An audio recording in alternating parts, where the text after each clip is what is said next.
Okay. All right, everyone, thanks for coming to the Agenda Forum. It's 5 p.m. on the 21st of April 2020. I do note that we're meeting electronically today, but for many of us, the Executive Office tonight, we are still meeting here on the lands in which the Yamaji people we wish to pay our respects to, for they hold the memories, uses, culture and hopes of the Yamaji people. I have Councillor Tandy, who was noted to be on leave, but he is present. Thank you. Councillor Hall, you are also present. Yep. Councillor Chris cancelled her leave of absence, and Councillor Tandy, as I said, has already attended. Do we have any disclosures of conflicts of interest, councillors? Just the proximity one on the DCS 447, the Mohammed's replanning one. It's just basically, I live in that subdivision. Sorry, Bob, we're going to slow down because we've required these before. There's a fair bit of work involved in this now. We're operating manually, so just slowly. So item DCS 447. Only a proximity. Proximity interest in item DCS 447, as you live in Mohammed's flats, yeah? Correct. Thank you. Councillors, are there any other conflicts of interest?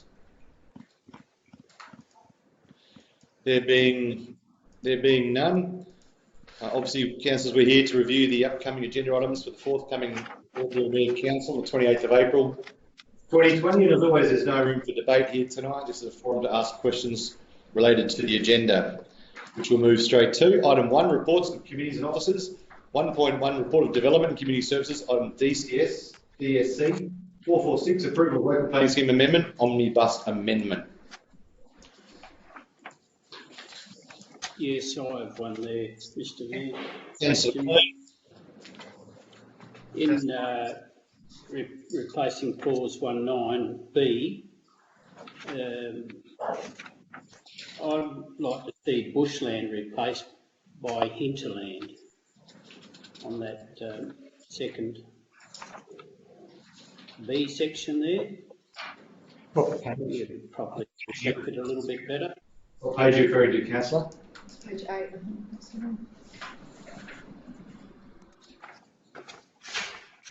Councillor Clune, which page are you? Page number. 7, I think. No page on the attachment. Page 7. Amendment number 12. Embedded 8. Yeah.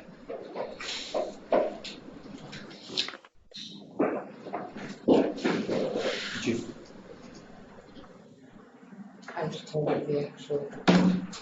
Oh, okay. Director Melling, do you wish to comment? Through the chair.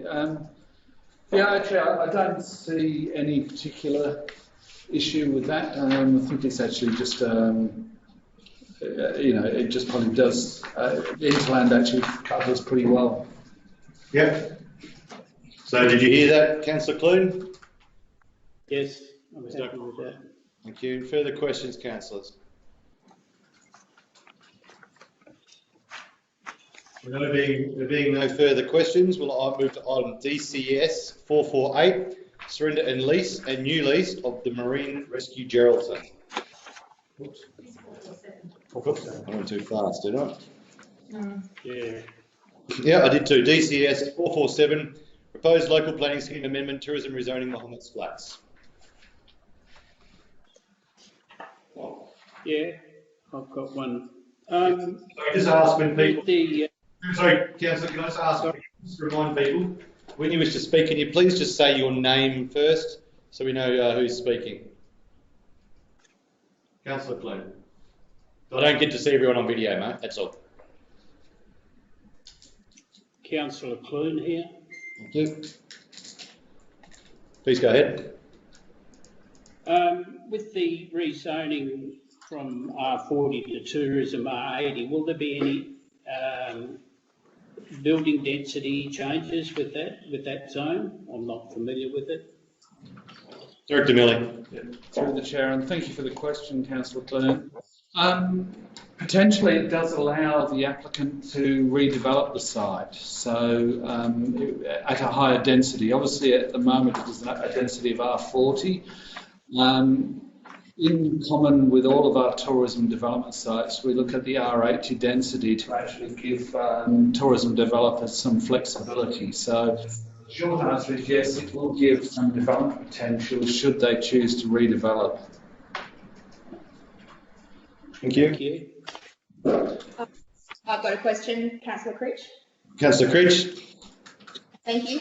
Does the owner of Lot 1 and Lot 2 have any comments or concerns with those changes? They're in the corner, they're kind of on the same block area. Or are they owned by the same company? Director Miller. Through the chair. Yeah, thank you for the question. Yeah, my understanding is they're actually all both owned by the same company that bought all the strata lots there. Okay, thank you. Further questions?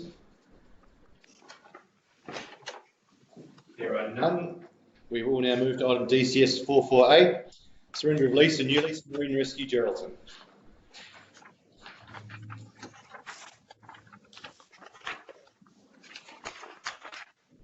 No questions on that item.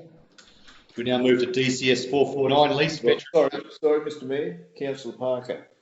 Hey, with these new leases being thrown around, sort of thing, and ones to be renewed, I was informed the other day that the town band still haven't got their lease on their building. And just want to clarify that. And there's another one that's been brought to my attention: the Racing Pigeon Club want to renew their lease, and the price that they've been quoted through the councillor, I think it's Mrs. McLeod. She's the one that's given them the quote. There's only 10 members in the club now, and it's a tin shed over near the old rubbish tip site sort of thing. So it's been vandalised the last couple of weeks with graffiti, and the 10 members are sort of tossing up whether or not for the renewal of the lease. Last year I think they paid $460 in rates, because there's no rubbish collection or anything. It's only used 26 times a year, but that's another one that's coming up for renewal. Well, I just wondered. Kim, we'll take that on notice unless you can relate it to the item DCS 448, surrender of lease and new lease Marine Rescue Geraldton. Yeah, but we've got all these leases coming up. But this is the item before us, Butch. It's the Geraldton Marine Rescue. Yeah, all right. About the items before us. But we will take it on notice. I'll see if I'm taking notes. Mr. Mayor, Councillor Tanti. Councillor Tanti. Yeah, just a query, and it's not a big issue for me, but why is there a need to align the lease extension with the residential places at Point Moore, given that they're very different purposes? Would it not be possible to offer them a longer lease, or is it just easier if they're aligned? Director Milling. Through the chair, and thank you for the question. Yeah, it's actually a lot easier if we align them, because one, you may recall, we actually were out negotiating with the community on Point More leases. There was a lot of comment made about the difference in lease times between, say, the caravan park and things like the Marine Sea Rescue. So this way it keeps it all nice and neat, and shows that we're all working to the same time frames. Thank you. Further questions? There being no further questions, we move to item DCS 449, lease of the Veteran Car Club of WA Midwest Branch. I have a question, Councillor Critch. Councillor Critch. Yeah, thank you. How many members are in the Midwest? I know it says 1,900 statewide, but how many are in the Midwest area? Director Milling. Through the chair, thank you for the question, Councillor Critch. I'll have to take that one notice and get you some information as to how many local members there are. Right, thanks. Wouldn't be 900. That's the statewide. Any further questions? There being none, 1.2, reports of corporate and commercial services. Item CCS 481, Council Policy 4.29, attendance at events.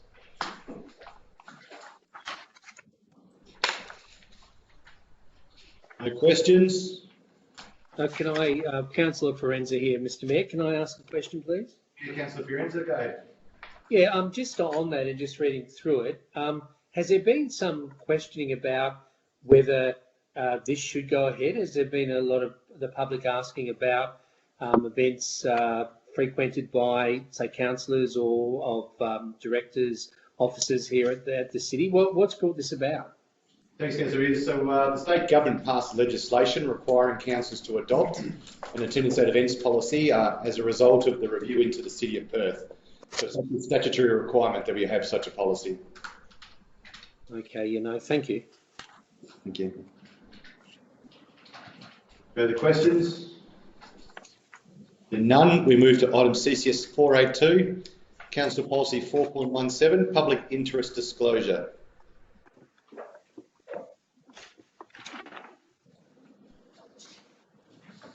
Questions? There are none. Item CCS 483, waive 2019-2020 sporting ground user fees. Yeah, Councillor Clune here, Mr Mayor. Councillor Clune. Go ahead. I wonder why the decision was made just to waive the summer sporting ground fees and not including the winter ones, seeing that they're probably just as affected just as much at this stage. Renee? So through the chair, thank you for the question. So the 2021, well, the winter ones are raised in 2021. So that's taken into consideration in the next, well, a couple of items from here. So waiving the fact is sports. yeah. So the point being, the summer sports are levied in the coming week or two, just by the timing of existing arrangements.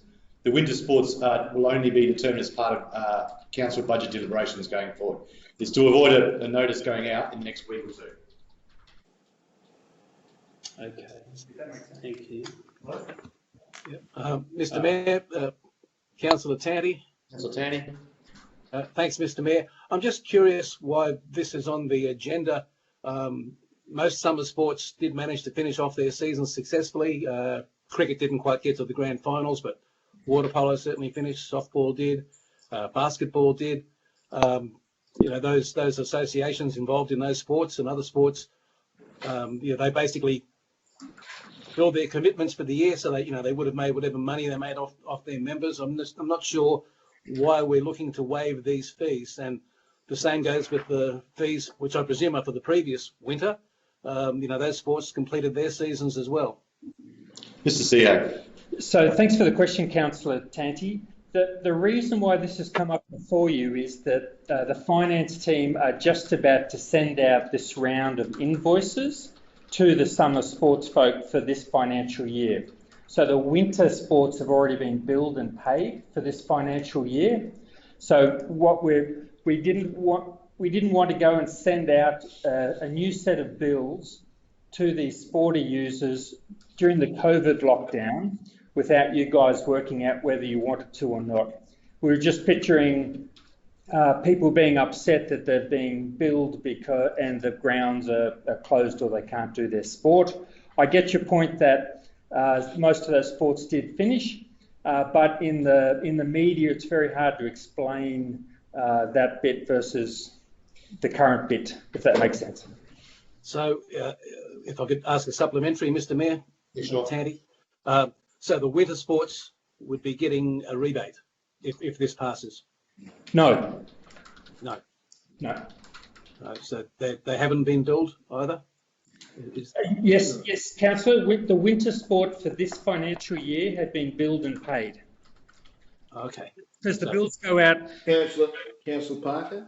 Hey, just with that, reading from Football West, they sent us an email the other day through the council about working with them and that. So the Football Association here in Geraldton have paid their fees for the use of the grounds. Sorry, Councillor. If I could just ask, if everyone could just please announce their name first and give you a chance to direct them. We were still in the middle of an answer and it's actually quite a hard thing to deal with people interjecting. Mr CEO? Sorry, thanks, Councillor. So look, the thing to try and get around, your head around is that we're talking about 2 financial years. So we're just talking at the moment about the current financial year, which is just about to end. So the winter sport for this financial year was billed back in October last year. So they received their bill about 6 months ago and they've been dealt with. We were just about to send out the summer bill for this current financial year, and that's the one we're asking you to think about. With respect to the winter sports coming up and the letter from the Football Association, you'll be dealing with that in a later paper with respect to the intention to rate. So in the next paper, in a couple of papers' time, you'll see we're also suggesting that you waive all the sporting club fees for the next financial year. Oh, right. Yep, cheers. Yep. Councillor Caldwell, question, Mr Mayor. Councillor Caldwell? The recommendation is for the 2019-20 summer sporting ground user fees. That's last year. Current year. Sorry? April 2020 as we speak. Of course it is. Thank you. Yeah. Well, Mr Mayor, Councillor Tanti. Councillor Tanti? Yeah, to be honest, I found the recommendation a bit confusing as well because it does say summer and then it's talking about the whole year. So I don't think Councillor Caldwell's alone in being a little bit confused. But as the CEO said, this will be coming up in a couple of items, so I guess we can talk about it more then. Thank you. Sure. We'll just check that Talia's in there. She just dropped out. Yep. Talia, are you still online?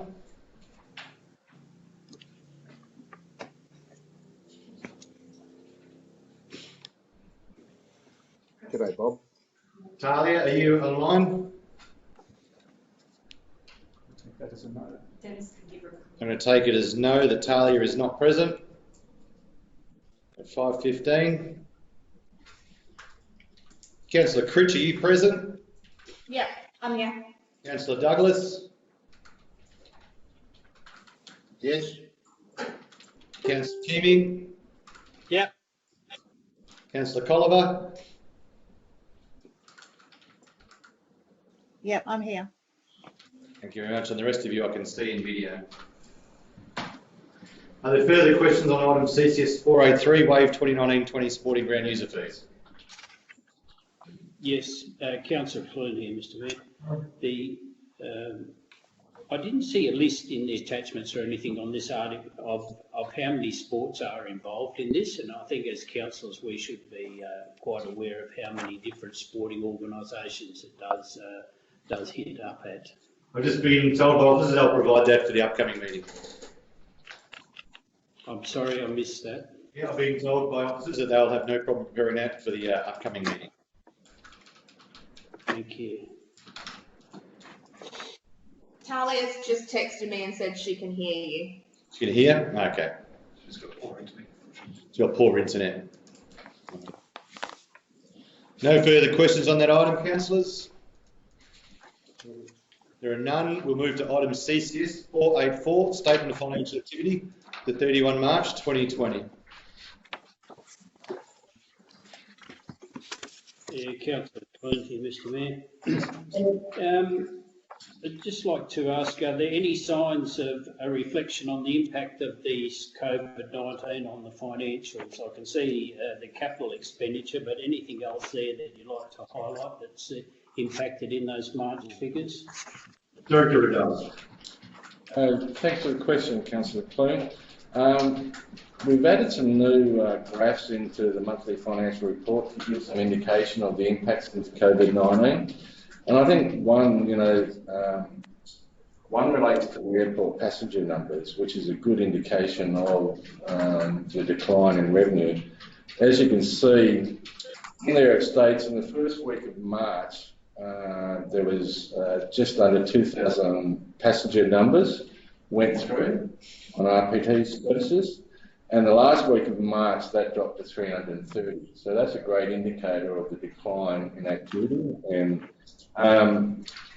in regards to other parts of the organisation, we expect to see, we started to see some impacts in March, impacts come through in April, and those impacts will relate to the closure of facilities relating to that Corona library QP2. So while you saw some impact in March. They're all impacts that start occurring in the April figures.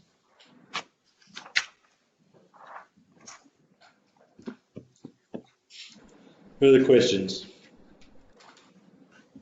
Yeah, Councillor Clune here again. On page 8 of the attachments on the electricity consumption there, we've got the units used, but I was just wondering if we can get a bit of a highlight, the savings we're making now with the with our own solar panels and that on the electricity that we are actually paying for. I see it says a little bit difficult to line up the billing periods, but we don't really get much of an indication. I'm getting comments from Renee and Director Renars. Yes, we can provide a briefing note to council on the savings of different facilities that have had solar implemented for the last year. Yeah, that'll be done. Thank you. Councillor Hall, just a question, if I may, on the last page of the attachment. With the current investments that we have, does Mr. Riddell have an indication of how much we might actually be taking a hit in respect to the downturn? Have you got any projection? Whatever it was, turned to zero.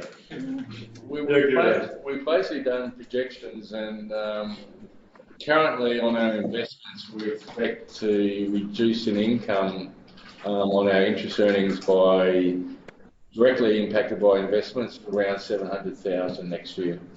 Right. Thank you. You know, based on current rates and projected cash inflows. Councillor Corbell, Mr Mayor, question. Councillor Corbell. Can someone tell me what Judo Bank is? Director Riddell. Page 13. Yes. It's a new Australian bank that deals a lot with businesses. They're an authorised lender under APRA. They're relatively new. They've been operating for about 4 years, and currently, over the last 6 months, they've been offering the best rates in the market. They're relatively new, and the banking is more around the business sector. So, supplementary question, are our deposits with this Judo Bank guaranteed? Yes, they're authorised okay. lender, yes. Thank you. Yeah. Councillor Keamy here. Councillor Keamy. Just to add on to Councillor Caldwell's questions, on page 13 it says Judo Bank is unrated in the current credit rating. Is that going to have any possible impact later on? No, it doesn't.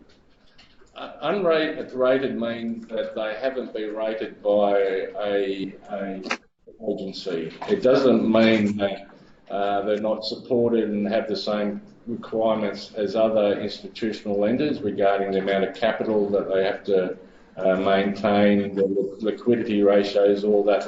They're under the same, basically, management schemes as your Westpac, your Commonwealth and things like that. Unrated means that they use their own money, so they don't need a rating, whereas big lenders, they go out to the market and buy money.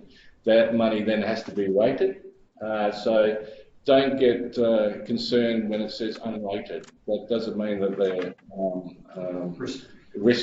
any riskier than the rated ones. Rated means where they get the money from. Okay, thank you. Further questions? Item CCS 485, rates 2020-21, notice of intention. Mr Mayor, Councillor Forenza. Councillor Forenza. Just on page 38 of the copy that I have here, it mentions just before the table in the last paragraph there, the forecast implications associated with these initiatives could cost the city up to 3.6 million and are outlined below. I mean, when we say could cost the city, are we suggesting that it could blow out to a figure much bigger than that? Director Adele. It could do, but that's our best forecast at the moment. As you would understand, things change by a daily and weekly basis. And as we don't have any precedents to go against, and what and every day we get new updates on the economic impacts. Yes, it could blow out or it could be less. Yeah. Yeah, Mr. CEO. Subsequent question. Oh, Mr. CEO. Sorry, Mr. CEO. Sorry, Councillor Fiorenzi, that should be premised that the table that you see there, table A, most of this is about our loss of fees by rating rates. So the numbers you see in the column are roughly what we receive, prior years. So the only figure that would be, the big figure would be the 3% rates incentive, what that number would be. That could be, well, who knows? Depends on how many people pay. Does that make sense? Just a subsequent question to that, Mr. Mayor, if I can. Experiencer. And just the question, I suppose, the elephant in the room is with the reintroduction of, or the deploying of staff at the council, is that going to affect the forecast at this stage? Mr. CEO? No, Councillor. I'm just conscious that this is a public forum, and I'm happy to provide more information offline. But I can say that the vast majority of staff are now back at work, but we are utilising about 20 staff that have moved to capital projects, and they're building footpaths for us as we speak, which takes them off our operational budget. And we still do have a number of vacant positions that simply won't be filled. So, not too big an impact. And we're talking here revenue as opposed to the expenditure, I guess. No, thank you. Thank you for that, Mr. CEO. Questions? Yeah, Councillor Kimmich here. Councillor Kimmich. On page 40, on the second paragraph, on the fourth line, it says there that the exception will be for a small handful of properties that have been subject to a re-evaluation in 1920. Do you have any idea what that small handful of properties means? Like, are we talking 5 or? You would be based on our rate base, which has been 30,000 out of 46 million. I would say it would be a handful of properties at the most. Yeah. Very, very low percentage. And those when we're talking revaluations, we're only talking about those properties that have had additions or that sort of work that's been done to it. It's not due to revaluation, which is the normal course that there's been a change in the valuation of the property. Yeah. It's based on if there's been any change to that property. So, yeah, it's minor. Thank you. Noting that the Valuer General is slated to be revaluing all Geraldton residential properties during this upcoming financial year for application to rates in the 21-22 budget. So that'll make things like rates discounts up front very, very difficult, because as we hit a revaluation year next year, no matter how many people you give a discount to, they might still get a rise and everything in between. Mr. Mayor, question, Councillor Tanti. Councillor Tanti. Is the state government locked into doing the revaluations next financial year? I know Walga's still pushing to have them postponed. Most definitely, in the strongest possible terms. Yeah. Okay. Thank you. Yeah, Mr. Mayor, Councillor Parker. Councillor Parker. Yeah, I had a discussion the other day with a person that was Deputy Mayor there, and he was telling us the last 4 or 5 years they get in about 20% of their rates in the first months. The oldies seem to pay their money.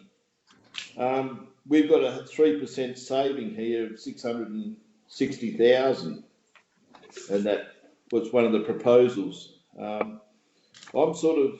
I know we've got to give them incentive because there's not going to be any charges or interest on any late payments and that, but realistically, we're going to be in dire straits with the airport. You know, what's happened with Virgin now is going to make it even harder for local. We've got eight weeks grace with the government helping us out, but as you say, there could be only 5 or 6 people on the planes each time. You know, we've got staff out there that are guaranteed 4 hours work and that, but realistically, to get 660,000, are we really going to achieve that much by giving people 3%? I know when the 10% was mooted last week, I was dead against it and still am, because I think the biggest thing, a lot of us came in there is sort of to keep us rates as low as we can. And what's happened now with the COVID? It's going to ask you council. Sorry? Your question, and you're sort of really going on a bit the question is, I believe that we just go back to normal rates where we are. You know, why give people incentive? Your question, councillor. Councillor is, well, why give people incentives? The 3% incentive. Yeah. Director Adele, do you want to answer why you offer the discount? Yeah, the discount is to give surety of cash inflows. And that's the reason why we're offering it. We get just under or around 50% of our rates paid by the due date. And it's very critical in regarding to managing cash inflows that, and our business relies on that initial cash inflow of 50%. Any impacts or any changes to that or lowering of that will put our liquidity position at risk. So it was one way of ensuring, we would have a win if we maintain, even with a discount, that we still get the same amount in by the due date. So it's an incentive, as you said. If you're going to take away the penalty side of things, then that anyone smart enough knows, well, I've got 12 months to pay my rates. And that could really impact our cash inflows. So what we're trying to do is offer an incentive to get that cash inflow up front. Because we only have a certain amount of cash to remain operational. We're it's a high risk area for us financially next year. One of the additional things, of course, the state government is all asking us for is to accelerate capital works programs and stimulate the economy during the recovery phase. Well, if you don't collect your cash until June following year, you're going to miss the recovery phase with cash. You won't be able to go out to tender for projects, you won't be able to build new assets, and you'll actually miss the recovery phase. So collecting cash early will allow us to stimulate the economy as and when the recovery occurs, which by all intents and purposes is probably only a matter of a few months away, probably coincidentally, somewhere around the order of when the rates notices are due for payment. Got a question, Councillor Clune here, Mr Mayor. Councillor Clune. It's relating to point 6, a 3% discount. Why the figure 3% was chosen? Could you tell me that, please? Director Adausch. It was an initial figure based on what we see we could fulfil in a cash position. Mindful that we're trying, one of the biggest principles that we're trying to put in place in next year's budget is to maintain our cash position. At the moment, over the next 12 months, the simple thing is cash is king. And we're trying to preserve our cash position. And we thought 3% was a reasonable amount to provide an incentive and an amount that we could forego as well.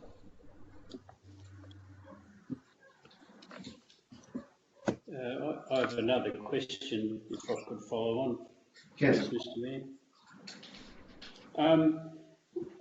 It's a little frustrating to me that we've sort of got to flag these and then we sit back in a couple of months and set the budget. So how closely do we have to follow these recommendations once we've passed them, if they have? Because I know they are considered, but it is actually Mr CEO. Pretty close. So, Councillor Clune, yes, look, we believe it's unfortunate as well. Normally, your budgets are prepared, the budget workshops happen, we get into the concept forums, we all meet, we go around the table and we say, what's everyone think, etc., etc. Unfortunately, with the lockdown, that's been very difficult to try and achieve that, or the communications has been a lot harder.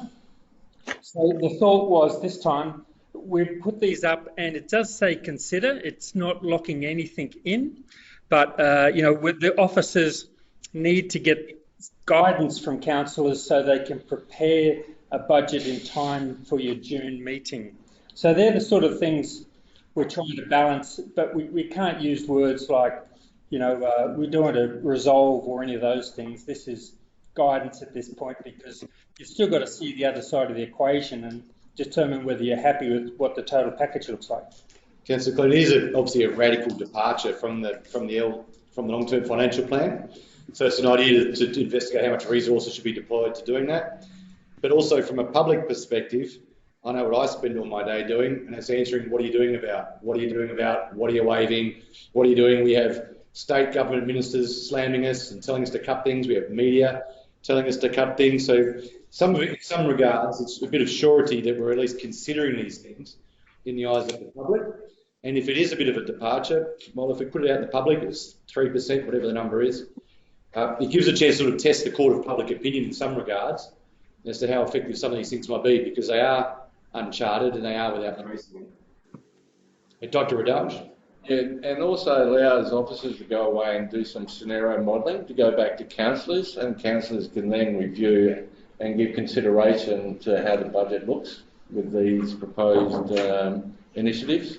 So it gives us some surety when we go away and start putting the budget together to give you some different scenarios and the impacts of these initiatives.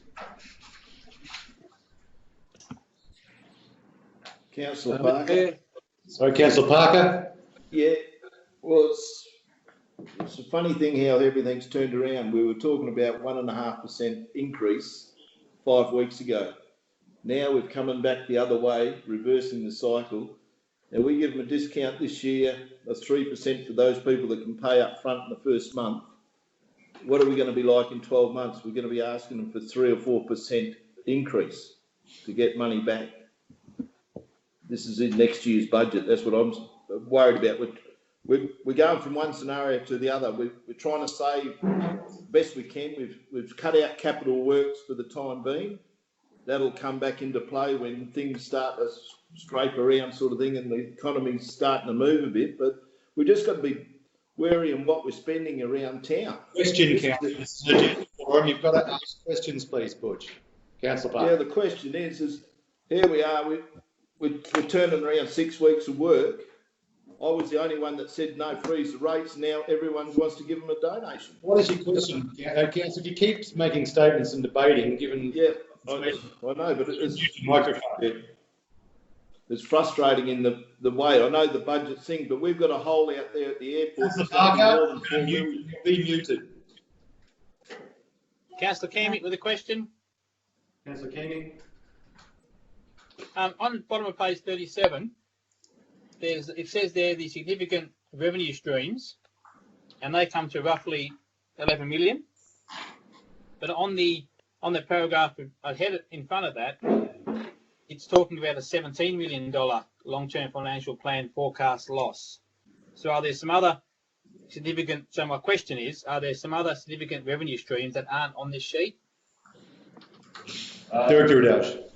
So you've got Table A, which deals with 3.6 million of initiatives, and then what we try to do with 11 million is just highlight the significant variances that could be expected in revenue decline.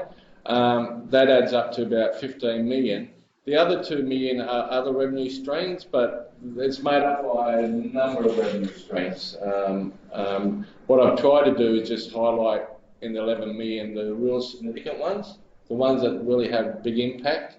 The other 2 millions are all the other revenue streams that we have across the organisation.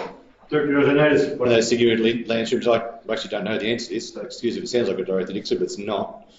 What's the $2.5 million Maru landfill change?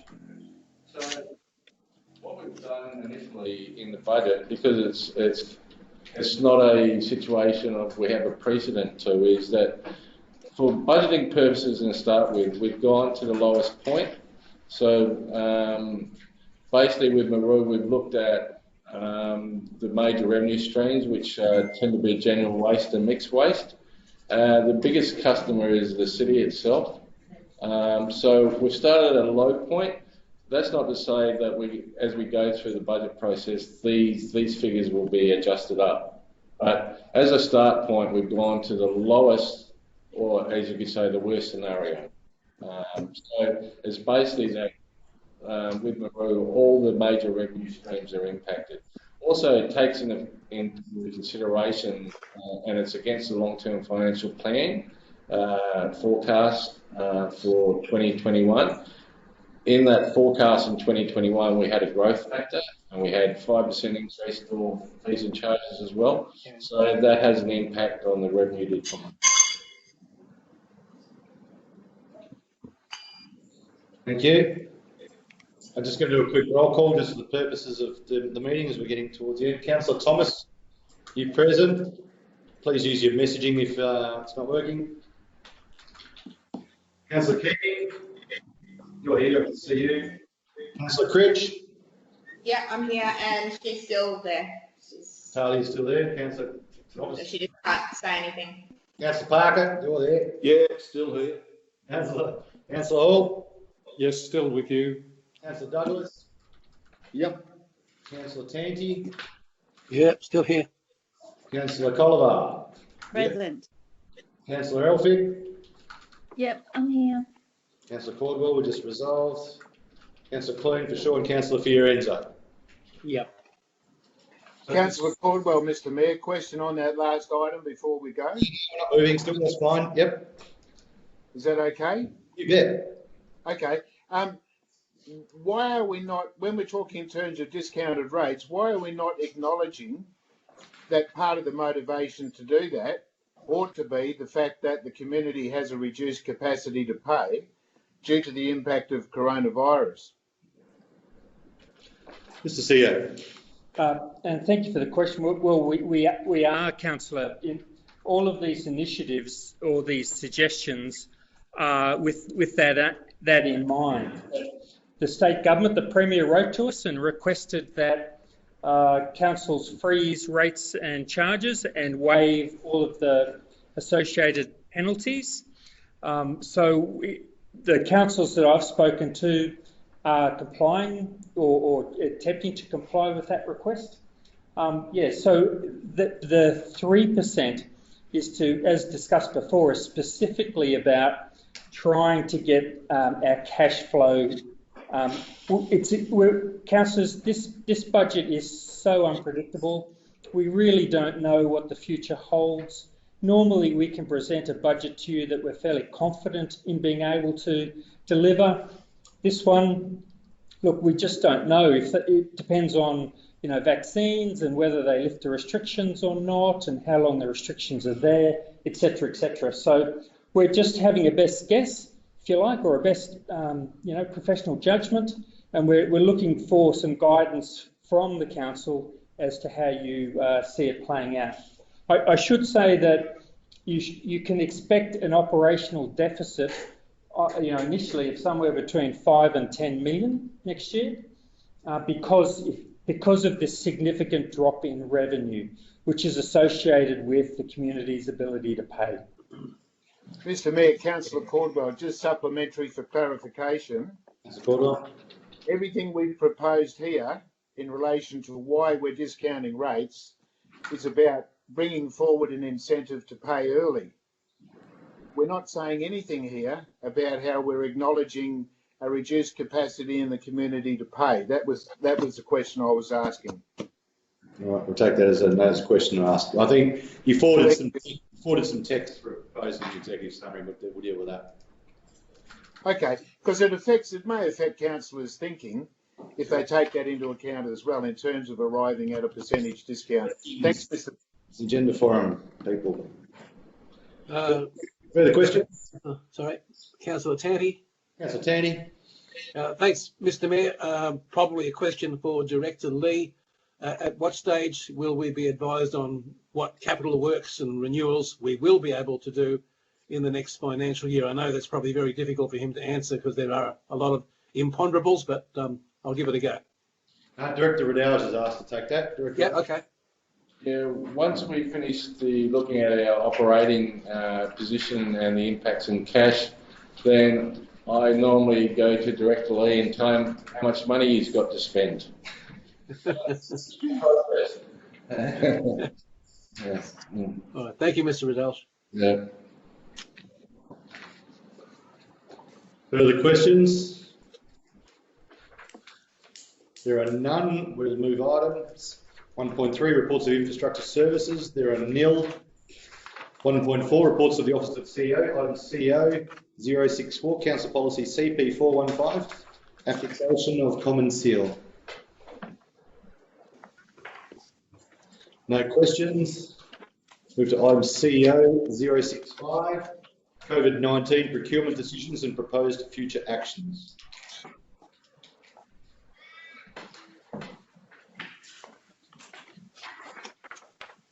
No questions.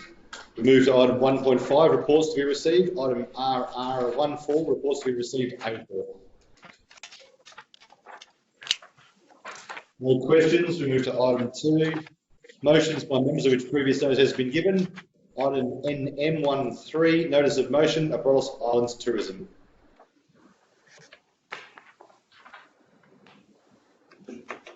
No questions to the mover. Any questions? I'm happy to answer. No, you don't get to make that call, Councillor Tanny. No, okay. I'm giving anyone a chance who wants to ask a question by all means. 3, I'll declare this meeting agenda forum closed at 5:45 on Tuesday the 21st of April 2020. Overall that went pretty smoothly with the exception of Councillor Thomas, and our audio connection we will work on that going forward. Thank you all for being in attendance. Thank you. Well done. Thank you. Thanks, Mr. Mayor. Goodbye, everybody.